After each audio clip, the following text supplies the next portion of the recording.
पाठ 10 नीता की समझदारी। माँ, आज खुशबू काम पर नहीं आई।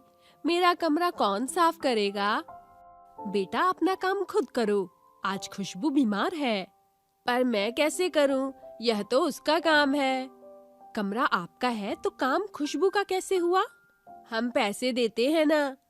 बेटा, खुशबू को तो मैं सिर्फ मन बहलाने के लिए बुलाती हूँ, नहीं तो वह भी पढ़ने जाए तो ज्यादा अच्छा है। चलो पापा से बात करते हैं, मैं उन्हें पढ़ा दिया करूँगा। बहुत अच्छा लगेगा ना, नीता की तरह। नीता अपनी कक्षा की मेधावी छात्रा थी। वह हमेशा प्रथम श्रेणी में उत्तीर्ण होती थी। उसके पिता पुलिस विभाग में अधिकारी थे। सरकारी आवास न मिल पाने के कारण वे शहर के एक छोर पर किराए के मकान में रहते थे। पास ही में झुग्गी झोपड़ियां थी, जहां गरीबी में रह रहे कुछ परिवार अपना जीवन यापन कर रहे थे। अधिकांश परिवार मजदूरी पर ही निर्भर थे। उनके पास आय का कोई निश्चित साधन नहीं था। कोई किराए पर रिक्शा चलाकर तो कोई ईंट गारा ढोकर 2 जून की रोटी जुटा रहा था।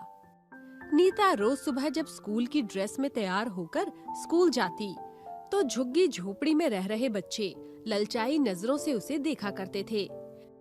इसी झुग्गी झोपड़ी की एक औरत नीता के घर काम करने के लिए आती थी। उसकी 10 साल की बच्ची थी, अंजू। अंजू अक्सर ही अपनी माँ के साथ आ जाया करती थी।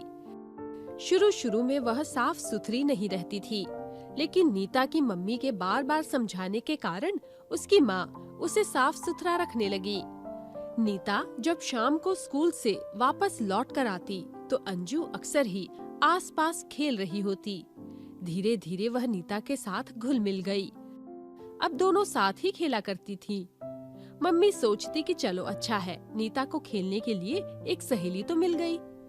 एक दिन नीता ने खेल खेल में ही उससे पूछा, अंजू, तुम स्कूल क्यों नहीं जाती?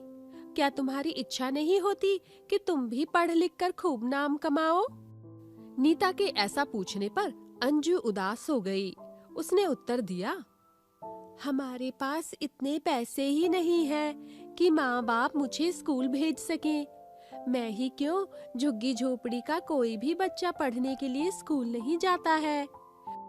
तो फिर बच्चे क्या करते हैं? नीता ने पूछा। काफी छोटे बच्चे तो गली मोहल्ले में धमा चौकड़ी करते रहते हैं, और जो कुछ बड़े बच्चे हैं उन्हें काम पर जाना पड़ता है।